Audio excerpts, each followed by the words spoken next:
Hello students, welcome to all. तो मैं आपकी सोफिया मैम आपके लिए केमिस्ट्री की एक और नई वीडियो के साथ में।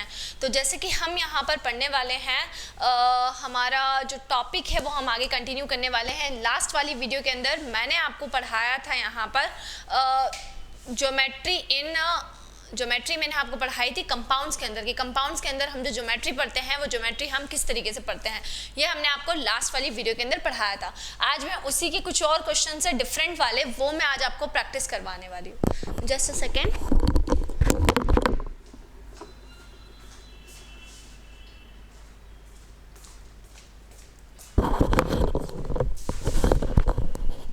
हाँ जी बच्चों, सो हम यहाँ पर स्टार्ट कर देते हैं। हमारा आगे का जो भी टॉपिक है वो हम स्टार्ट करेंगे। तो हम आगे के कुछ टॉपिक्स आज यहाँ पर डिस्कस करने वाले हैं। सो मेरी बात ध्यान से सुनिएगा आप लोग। यहाँ पर मैंने आपको कल पढ़ाया था कि हम ज्योमेट्री किस तरीके से प्रिडिक्ट करते हैं। उसके लिए मैंने आपको एक फॉर्मूला याद करने के लिए बोला था। आप लास्ट वाली वीडियोज़ मेरी देख लें तो आपको और क्लियर हो जाएगा। Electron pair is equals to में half number of valence electron on central atom plus number of monovalent atom or ion minus charge on cation plus charge on anion. ठीक है, तो ये जो रहेगा ये आपका यहाँ पर फॉर्मूला है कि number of valence electron on central atom plus number of monovalent atom और ion minus charge on cation plus charge on anion. ये आपका फॉर्मूला होने वाला है। अब यहाँ पर अगर हम इलेक्ट्रॉन पेयर का फॉर्मूला निकालते हैं, ठीक है, so bond pair plus lone pair, ये हो जाता है हमारा इलेक्ट्रॉन पेयर का formula. Electron pair is equals to में क्या हो जाता है, bond pair plus lone pair. मैंने आपको बताया था कि जितने भी केसेस मैं आपको पढ़ाए हैं, मतलब जब ज्योमेट्री प्रिडिक्शन हमने किया था तो ज्योमेट्री प्रिडिक्शन में हमने जितने भी केसेस पढ़े थे, रेगुलर ज्योमेट्री के और इरेगुलर ज्योमेट्री के, वो जितने भी केसेस हैं वो सारे के सारे केसेस जो हैं वो आपको याद रखना पड़ेंगे। और वो याद करने के बाद में आपको ये जो पर्टिकुलर फॉर्मूला है, दोनों जो फॉर्मूलाज हैं, दोनों फॉर्मूलाज आपको यहाँ पर याद करना पड़ेंगे। सो इससे आपको काफ़ी हद तक क्लियर हो जाएगा। ठीक है, सो इलेक्ट्रॉन पेयर का ये आपका फॉर्मूला होता है half number of valence electron on central atom plus number of monovalent atom और ion minus charge on cation plus हो जाएगा charge on anion. Electron pair का अगर हम फॉर्मूला निकालें सो वो हो जाएगा बॉन्ड पेयर प्लस क्या हो जाएगा, प्लस आपका हो जाएगा लोन पेयर। ठीक है, अब यहाँ पर हम बात करते हैं, अगर हम यहाँ पर बात करें इसके बाद में, तो electron pair is equals to में क्या हो जाएगा, bond pair plus lone pair. अब यहाँ पर मैं एक और यहाँ पर आपको निकाल के बताती हूँ। बहुत सारे हम यहाँ पर क्वेश्चंस करने वाले हैं, ठीक है, जो हम यहाँ पर सॉल्व करके और देखेंगे और उनकी ज्योमेट्री जो रहेगी उसको हम प्रिडिक्ट करेंगे। अभी तक मैंने आप लोगों को जितना भी करवाया था लास्ट वाली वीडियोस के अंदर, वो मोनोवेलेंट एटम या मोनोवेलेंट आयंस के ऊपर करवाया था। और ऐसे हमने आयंस लिए थे जिनके ऊपर कोई भी चार्ज नहीं था। केवल एक ही कंपाउंड हमने ऐसा लिया था जिसके ऊपर चार्ज था, जो था आपका ammonium ion. So ammonium ion जो रहता है उसके ऊपर हमने चार्ज के थ्रू उसको पढ़ा है। बाकी के जितने भी हमने लिए हैं वो सारे के सारे जितने भी कंपाउंड है उनके ऊपर चार्ज नहीं था। ठीक है, वो सिंपल वाले थे और सिंपल वाले ही हमने अभी तक पढ़े हैं। एक हम और सिंपल वाला कर लेते हैं जो कि बहुत इंपॉर्टेंट है और एग्जाम में पूछा जाता है। जैसे SF6 मॉलिक्यूल अगर आपको आता है और पूछा जाता है कि इसके आपको क्या प्रिडिक्ट करना है, ज्योमेट्री प्रिडिक्ट करना है, तो SF6 मॉलिक्यूल की ज्योमेट्री आप किस तरीके से प्रिडिक्ट करेंगे वो मैं आपको तरीका बताने वाली हूँ। तो आपको यहाँ पे सल्फर लिखना है, ठीक है, और सल्फर के आपको सबसे पहले क्या निकालना रहेंगे, इलेक्ट्रॉन पेयर्स निकालना रहेंगे। तो इलेक्ट्रॉन पेयर्स निकालने के लिए आपको क्या करना पड़ेगा, हाफ लिखना है। हाफ लिखने के बाद number of valence electron on central atom. तो सल्फर के पास में नंबर ऑफ वैलेंस इलेक्ट्रॉन कितने होते हैं, सल्फर के पास में नंबर ऑफ वैलेंस इलेक्ट्रॉन होते हैं बच्चों 6। तो सल्फर के पास में नंबर ऑफ वैलेंस इलेक्ट्रॉन हो जाते हैं 6, मतलब आखिरी शेल में जो इलेक्ट्रॉन होते हैं वो कितने होते हैं, 6 होते हैं। अगर हम बात करें तो सल्फर के साथ में नंबर ऑफ मोनोवेलेंट एटम और आयन कितने होते हैं, ये भी आपके 6 होते हैं। सल्फर कितने हो गए, 6 हो गए, है ना। उसके बाद नंबर ऑफ मोनोवेलेंट एटम और नंबर ऑफ मोनोवेलेंट आयन कितने हो जाएंगे, 6 हो जाएंगे। चार्ज ऑन केटायन जितना हो जाएगा 0 हो जाएगा, और चार्ज ऑन एनायन कितना हो जाएगा, ये भी आपका 0 हो जाएगा। ठीक है, 6 और 6 कितना हो जाएगा, 12/2। सो इलेक्ट्रॉन पेयर कितने हो जाएंगे, इलेक्ट्रॉन पेयर यहाँ पे हो जाएंगे 6, है ना।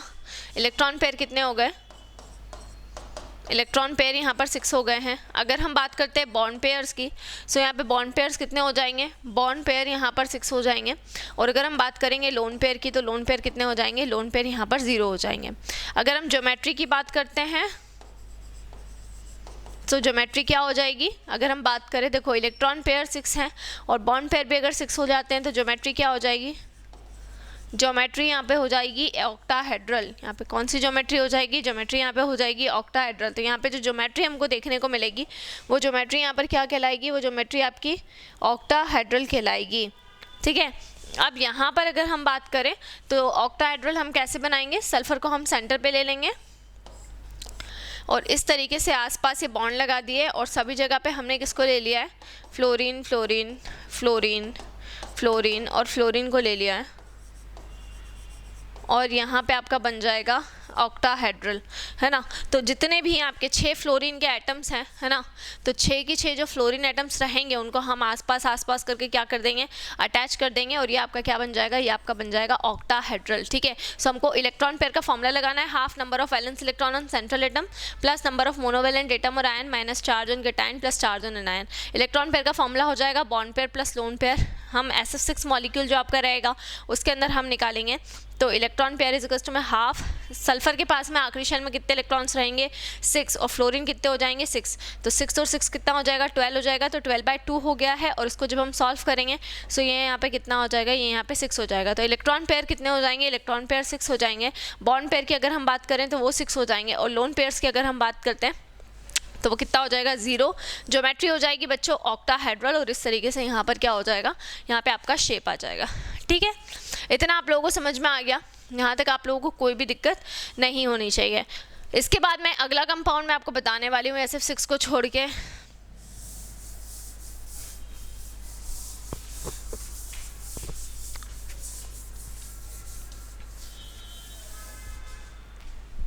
चलिए अब मैं आपको नेक्स्ट बता देती हूँ। इसके बाद में हम अगला कंपाउंड जब भी निकालेंगे, उसकी जब भी हमें ज्योमेट्री प्रेडिक्ट करना होगी तो वो हम किस तरीके से करेंगे वो मैं आपको बता देती हूँ।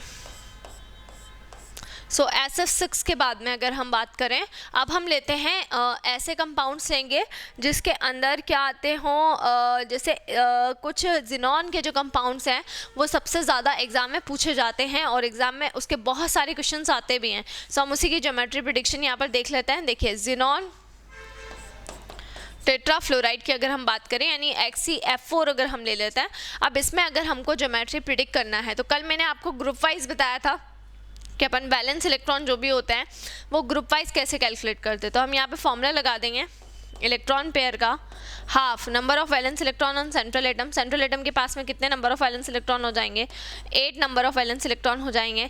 4 मोनोवेलेंट एटम या आयन हो गए, तो ये कितना हो जाएगा, 8 + 4 हो जाएगा, minus charge on cation plus charge on anion. ठीक है ना। हाफ 8 + 4 कितना हो जाएगा, 8 + 4 हो जाएगा 12, तो 2 1 ज़ा 2, 2 6 ज़ा 12।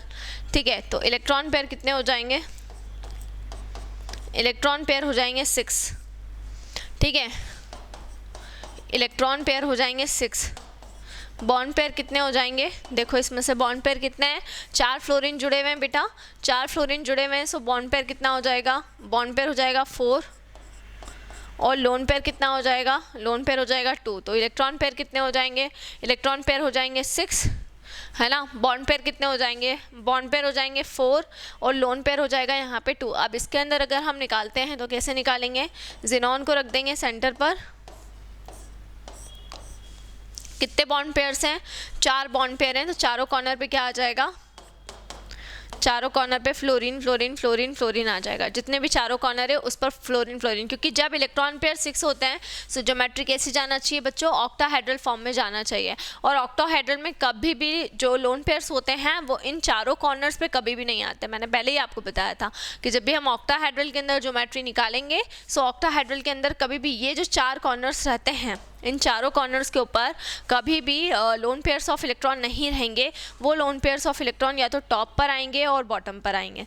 तो टॉप और बॉटम दोनों साइड पर यहाँ पर क्या आ जाते हैं, लोन पेयर्स ऑफ इलेक्ट्रॉन हो जाते हैं, और चारों साइड पे क्या आ जाते हैं, फ्लोरीन के एटम आ जाते हैं। तो यहाँ पे जो आपका शेप बनेगा बच्चों वो शेप हो जाएगा स्क्वायर प्लेनर, है ना। क्या हो जाएगा वो शेप आपका हो जाता है स्क्वायर प्लेनर। तो यहाँ पे आपकी जो ज्योमेट्री रहेगी बच्चों वो ज्योमेट्री क्या हो गई, स्क्वायर प्लेनर हो गई, क्योंकि जब भी 4 बॉन्ड पेयर होता है और एक लोन पेयर ऑफ इलेक्ट्रॉन्स होते हैं तो हमेशा ज्योमेट्री क्या होती है, हमेशा जो भी ज्योमेट्री होती है वो क्या मानी जाती है, वो स्क्वायर प्लेनर मानी जाती है। तो ज्योमेट्री हमेशा क्या हो जाएगी, ज्योमेट्री हमेशा कहलाएगी स्क्वायर प्लेनर।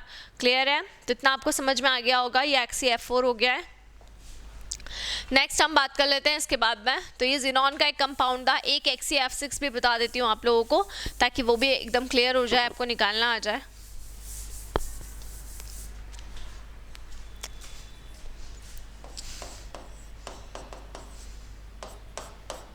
चलो, तो XeF6 की अगर हम बात करें और इसमें अगर हम इलेक्ट्रॉन पेयर निकालते हैं so half number of valence electron on central atom. Central atom के पास में नंबर ऑफ वैलेंस इलेक्ट्रॉन कितने रहेंगे, ज़ीनॉन के पास में कितने वैलेंस इलेक्ट्रॉन रहेंगे, 8 होते हैं। ठीक है, फ्लोरीन कितने जुड़े हुए हैं, 6 जुड़े हुए हैं, -0 और +0 हो जाएगा 14/2। इलेक्ट्रॉन पेयर हो जाएंगे 7। अब इलेक्ट्रॉन पेयर कितने हो गए, इलेक्ट्रॉन पेयर 7। ठीक है, इसमें से बॉन्ड पेयर कितने हो जाएंगे,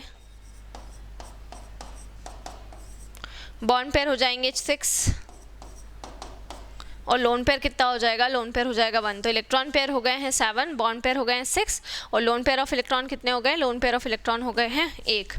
तो अब यहाँ पर हमें निकालना है ज़ीनॉन।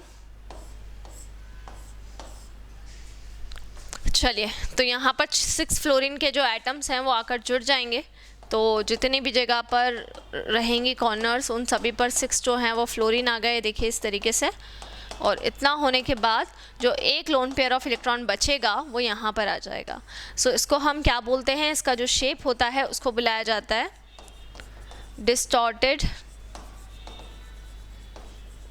ऑक्टाहेड्रल, है ना। क्या बुलाया जाता है, डिस्टॉर्टेड ऑक्टाहेड्रल बुलाया जाता है। ठीक है, तो डिस्टॉर्टेड ऑक्टाहेड्रल यहाँ पर बुलाया जाता है ना।